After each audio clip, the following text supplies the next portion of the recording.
Hei, apa yang kau katakan? Kau mengatakan wajahku plastik. Bentak Kalista emosi yang tidak terima wajah imut lucunya dikatai plastik oleh wanita datar di depannya. Kalista Will, kekasih kesayangan seorang Arthur Gianricato yang sedang berbelanja dan berpoya-poya setelah menerima transfer dolar dari sang kekasih polos dan bodohnya. Kalista yang berbelanja berupa pakaian branded dan juga aksesoris mahal saat ia ingin keluar dari salah satu butik dengan langkah yang terburu karena kekasih polosnya sedang menunggu dirinya di parkiran mal tersebut. Tapi gadis itu harus merasa kesal saat tanpa sengaja dirinya bertabrakan dengan wanita yang berpenampilan buruk menurut seorang Kalista yang memiliki tingkat selera bergaul dan sosialita tinggi namun sayang ekonomi sekarat. Kalista pun tidak terima semua barang-barang brandednya jatuh dan lebih tidak suka saat Kim memunguti barang-barang mahalnya dan menyerahkannya kembali pada gadis berparas imut dan lucu, hasil Made in Korea alias plastik seperti yang dikatakan Kimberly.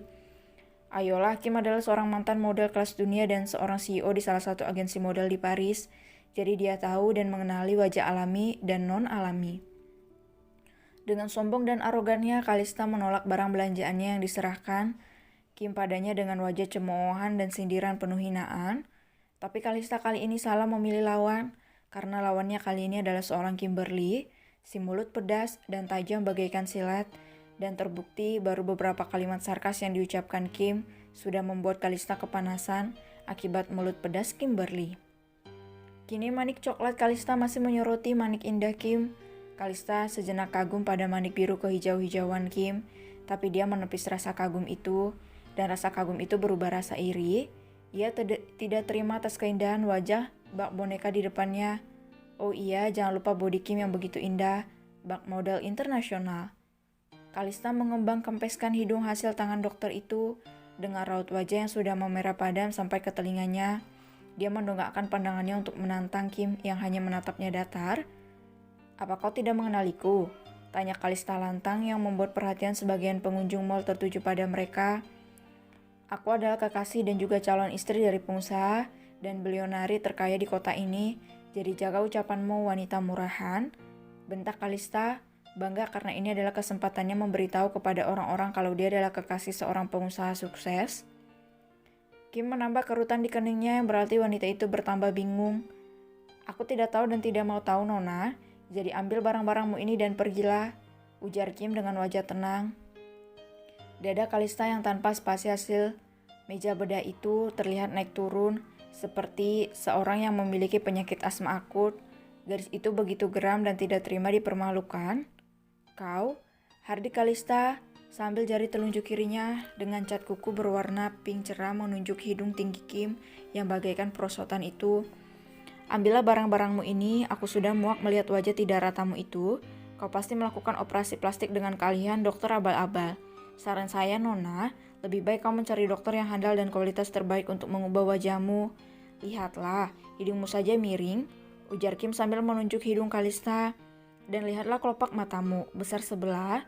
Dan ini bibirmu kenapa bentuknya sangat buruk sekali. Dan satu lagi sepertinya tulang rahangmu agak tinggi sebelah, ucap Kim sambil menelisik tajam wajah Kalista yang kini berubah merah bahkan sangat merah. Kalau kau mau, aku bisa merekomendasikan seorang dokter terbaik buatanmu, tawar Kim yang tidak peduli sama sekali dengan wajah merah padam Kalista yang antara marah dan malu karena kini dirinya menjadi bahan cekikikan para pengunjung lain. Kau dasar wanita sialan, umpat Kalista geram dan ingin melayangkan tangannya kepada sosok Kim. Tapi sayang tangannya harus menggantung di udara saat dengan sigap dan sikap santai, Kim mencegal telapak tangan mungil Kalista dan meremasnya kuat, membuat sang empunya meringis karena kuku Kim tertancap dengan cantik di kulit tangan mulus Kalista. Lepaskan, ringis Kalista pelan dengan nada kesakitan. Jangan coba-coba menyentuh wajah suciku dari tangan kotormu ini, Nona. Aku tahu tanganmu ini pasti sangat ahli membelai benda laknat para lelaki brengsek, bisik Kim tajam. Lepaskan, sakit sialan, maki Kalista dengan wajah menahan rasa sakit dan perih. Kau memilih lawan yang salah, Nona. Bisik Kim membuat bulu kuduk Kalista merinding. Kimberly melepaskan telapak tangan Kalista yang sudah memerah dan lecet akibat tancapan kuku panjang Kim. Kalista mengusap-usap telapak tangannya dan meringis. Kim mencebikkan mulutnya dan berniat meninggalkan gadis sombong dan angkuh ini saat sebuah suara berat dan lembut menghentikan langkah Kim. "Darling," suruh pria tinggi dengan pakaian jas mewah yang melekat di tubuhnya. Semua pengunjung dibuat melotot saat melihat pria rupawan itu sedang mendekati wanita yang ditindas Kim tadi. Dalam hati para pengunjung sangat prihatin pada sosok Kim yang mematung di tempatnya. Menurut mereka, Kim salah mencari masalah dengan wanita pemilik pria yang ada di hadapan mereka. Semua pengunjung tahu siapa itu seorang Arthur Chenry Cato, seorang keturunan konglomerat terpandang di kota metropolitan ini. Jangan salah, Kim berhenti bukan karena terlena oleh suara berat dan lembut pria itu, tapi Kim sedang membalas pesan di ponsel pintarnya. Kim pun tidak peduli suara pria ataupun aduan Kalista pada kekasihnya. Sedangkan Kalista yang mendengar suara Arthur menjadi sumringah dan ia ingin membalas perbuatan Kim. Kalista memasang wajah sedihnya dan berpura-pura terisak. Dari situ segera berhamburan ke pelukan sang kekasih dengan wajah yang dibuat-buat seakan sedang mendapatkan perlakuan tindakan kekerasan. "Honey," sahut Kalista dan menghampiri Arthur. Memeluk pria itu erat. "Jangan lupa isakan menyedihkan gadis itu yang hanya akting semata." "Hei, ada apa, darling?" tanya Arthur yang panik mendengar isakan kekasihnya. "Darling, you are okay?" tanya Arthur kembali dan segera mendorong lembut pundak Kalista dan menatap wajah merah kekasihnya. Manik coklat terang pria keturunan Amerika Jepang itu membola saat melihat wajah merah dan air mata kekasih imutnya. Kalista memperlihatkan telapak tangannya pada Arthur yang lecet dan mengeluarkan sedikit cairan merah.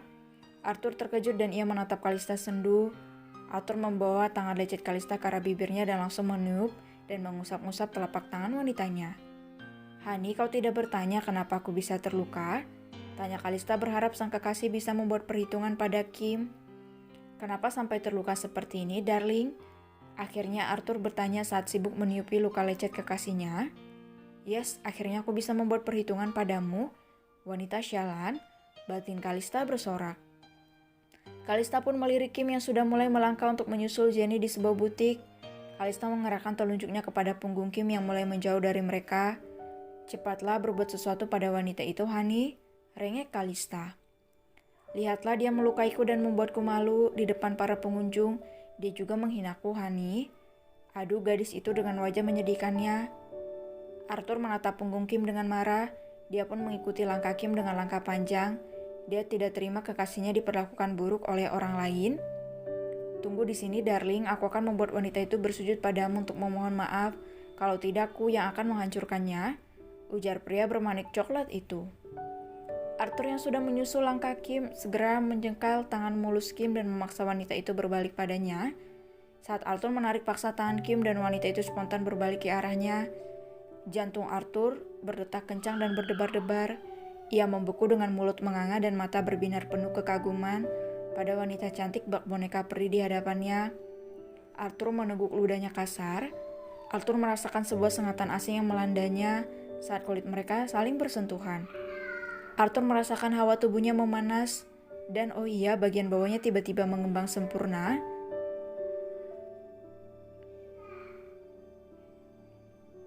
"Benda ajaibku? Sorry, mister. Are you okay? Apakah ini lawan sesungguhnya untuk benda ajaibku? Mister, kau adalah lawanku?" "Hah?"